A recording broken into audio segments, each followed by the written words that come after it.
কারো উপরে সাদাকাতুল ফিতর ওয়াজিব হওয়ার শর্ত হচ্ছে দুইটা। এক, তাকে মুসলমান হতে হবে, আর একটা হচ্ছে তাকে সাহেবে মাল হতে হবে। অর্থাৎ নিসা পরিমাণ মালের মালিক যদি আপনি হন আর আপনি যদি মুসলমান হন, তাহলে রোজাদারদের জন্য এটা আদায় করা হচ্ছে ওয়াজিব। সাদাকাতুল ফিতর আদায় করা ওয়াজিব বা ফরজ। এই সাদাকাতুল ফিতর বা যাকাতুল ফিতর এটা দুই কারণে দেওয়া হয়। আল্লাহ নবী বলেছেন এটা হচ্ছে দুইটা কাজের জন্য দেওয়া হয়।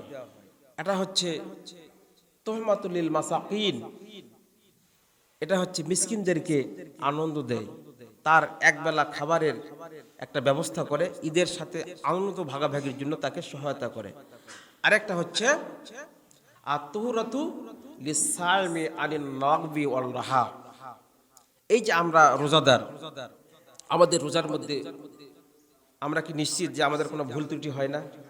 হয় কি হয় না বলেন? রোজাদারের অনিচ্ছাকৃত ভুল ত্রুটি হয়ে যায়, এই জন্য রোজাগুলা কি হয়ে যায়? কমতি হয়ে যায়, দুর্বল হয়ে যায়। কিন্তু আল্লাহ পাক চান বান্দার রোজার পূর্ণ সওয়াব দিতে। আপনি এই রোজাটার যে আপনি আমলের যে কাফারা, অর্থাৎ আমল করতে যে কমতি হলো, এইটা হচ্ছে সাদাকাতুল ফিতর বা যাকাতুল ফিতর, হচ্ছে এই আমলের হচ্ছে যাকাত, এই রোজার হচ্ছে যাকাত। রোজার মধ্যে যে ত্রুটি বিচ্যুতিগুলো আমাদের অনিচ্ছাকৃত হয়েছে, এইগুলো এটার দ্বারা আল্লাহ পাক কবুল করে নেন। তাহলে দুইটা সাদাকাতুল ফিতরের দুইটা উদ্দেশ্য, একটা হচ্ছে তওবাতুল লিল মাসাকিন আর তুহরাতু লিসাইমি আনিল লাগবি ওয়ার রাহা। একটা হচ্ছে গরিবদেরকে খাদ্য দেওয়া, আরেকটা হচ্ছে রোজাদারকে তার ইবাদতটাকে রিফাইন করা, পিউরিফাই করা। তার আমলের মধ্যে, রোজার মধ্যে, ইবাদতের মধ্যে যদি কোনো ত্রুটি বিচ্যুত হয়ে থাকে, এই সাদাকাতুল ফিতরটা আদায়ের মাধ্যমে আল্লাহ পাক তাকে সেই দোষ থেকে অব্যাহতি দেন, আল্লাহ পাক তাকে সে অবস্থা থেকে আল্লাহ পাক তাকে ক্ষমা করে দেন। তাহলে এই দুইটা। এখন হলো কি, এর পরিমাণটা কি? সাদাকাতুল ফিতরের পরিমাণটা কি, কি পরিমাণ দিবে? এই সাদাকাতুল ফিতরটা এটা হচ্ছে ওয়াজিব। এটা হলো দিতে হবে কাকে? মুসলমান যে এবং যে সাহেবে মাল, সেই হিসাবে নিসাব পরিমাণ মাল আপনার যদি বাড়িতে থাকে, যখন আপনার উপরে সাদাকাতুল ফিতরটা ওয়াজিব, সেটা ওয়াজিবটা কখন হয়? এটা আপনি এর যে হুকুমটা হয়, প্রত্যেকটা জিনিসের একটা হুকুম আছে। কিন্তু যেরকম আপনি জোহরের ওয়াক্ত হলে তো জোহরের নামাজ ফরজ নাকি?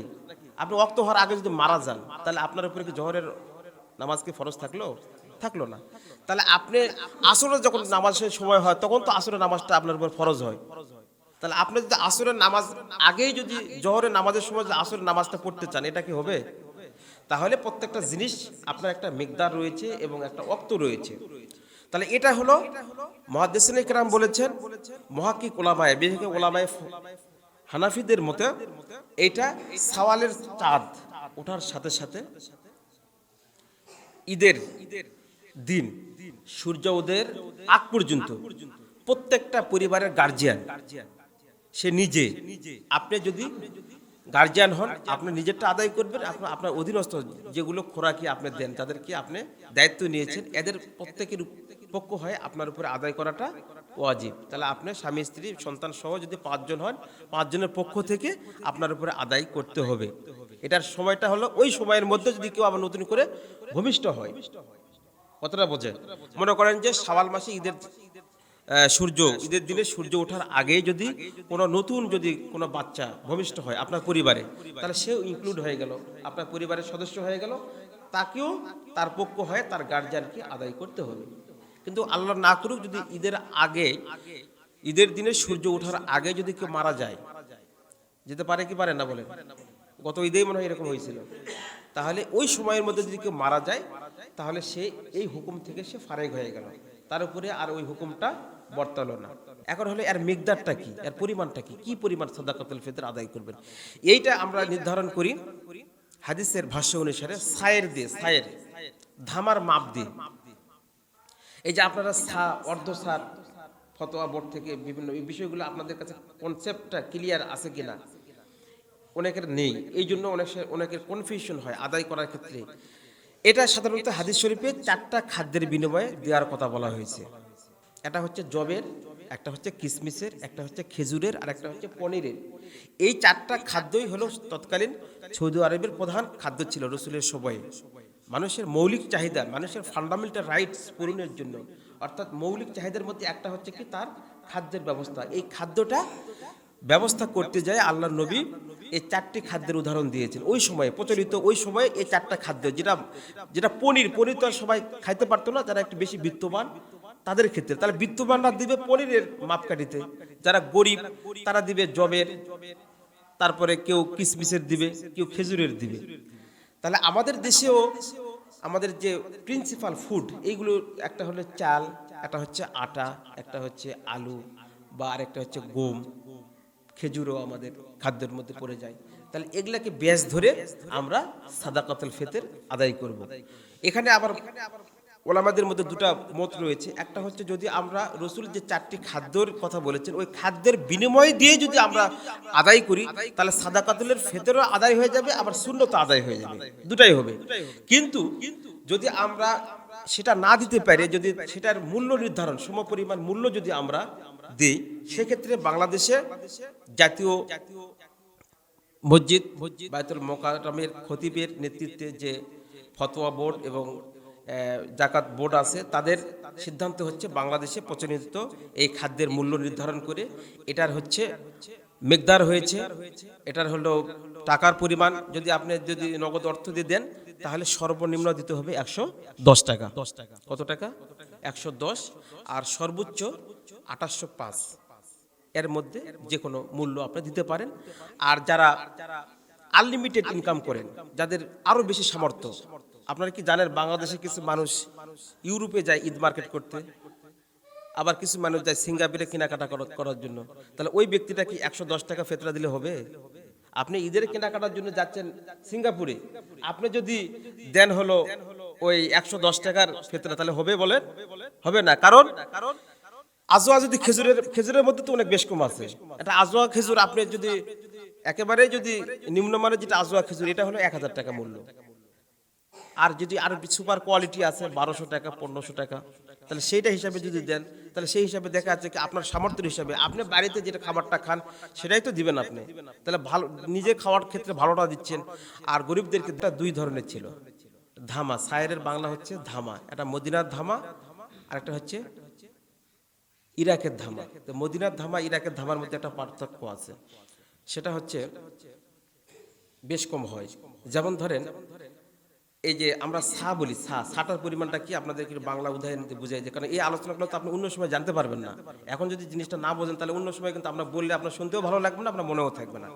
এই যে আপনারা অঞ্জলি নেন, আগে সৌদি আরবে উকুদের, এখন আমরা হচ্ছে নুকুদের দুধ, নগদ যে কোনো জিনিস টাকা বিনিময় দিয়ে কিন্তু কিনে। আর ওই সময় কিন্তু উকুদের যুগ ছিল। উকুদ মানে বিনিময়। আপনি বাজারে গেছেন, দেখা যাচ্ছে কি আপনার বাড়িতে আছে খেজুর, আরেকজনের বাড়িতে আছে জব। তাহলে বাজারে যায় করে কি যে ভাই আপনি এই যে 1.5 কেজি আমাকে খেজুর দিবেন আর আমার কাছ থেকে 2 কেজি জব নেবেন। তাহলে বিনিময় হলো, কোনো নগদ অর্থ কিন্তু বিনিময় হলো না। আর আমরা কি করি, সেগুলাকে কনভার্ট করেছি মূল্য দিয়ে, আমরা টাকার বিনিময়। তার টাকাটা দেওয়াটা বেশি উপযোগী। মানুষের এতে কি হয়, ক্রয় ক্ষমতাটা তাদের সহজ হয়ে যায়, ক্রয়টা করা সহজ হয়ে যায়। অনেকে এই মশলাটা যে আমি ওই যে বলেছিলাম এর আগে, যে যদি আপনি খাদ্য দিয়ে যদি আমাদের আদায় করেন, খাদ্য আমাদের যেরকম চালের যদি সরাসরি চালিয়ে দিলেন, এরকম একটা বিপত্তি আছে। সেটা হলো কি, এই যে আমাদের দেশে বর্তমানে রোহিঙ্গা ক্যাম্প আছে, এই রোহিঙ্গা ক্যাম্পে কিছু ধনী লোক যায় করেছে কি, তারা হলো নগদ এই যে খাদ্য সামগ্রী দিছে। তো খাদ্য সামগ্রী দেওয়াতে তাদের সমস্যা হয়েছে কোন জায়গায়, তাদের তো ওই দিন আসলে বাড়িতে কিছু না কিছু খাবার ছিল, কিন্তু তাদের আনন্দ করার জন্য ঈদের আনন্দের মধ্যে ভেরিফিকেশন আসছে। বর্তমানে আমরা আনন্দ করি কিভাবে, নতুন জামা কাপড় ব্যবহার করে বা আরেকজনকে দাওয়াত করে জিয়াপত দিয়ে, যেটা হয়তো ওই সময় তৎকালীন সময় রসুলের সময় এই ধরনের ছিল না। তারা খাদ্যটাকে ভালো মানের খাদ্য সামগ্রী ক্রয়ের মাধ্যমে তারা আনন্দ উপলব্ধি করত। আর আমরা কিন্তু এখন কিন্তু বিভিন্ন বিলাসিতা বা বিভিন্ন পণ্য ক্রয়ের বিক্রয়ের মাধ্যমে কিন্তু এই আনন্দটা আমরা সেই ক্ষেত্রে আমরা বলি, পরামর্শ দিই যে অবশ্যই আপনারা যদি নগদ অর্থ দেন, এই নগদ অর্থ দ্বারাও আপনাদের আদায় হবে।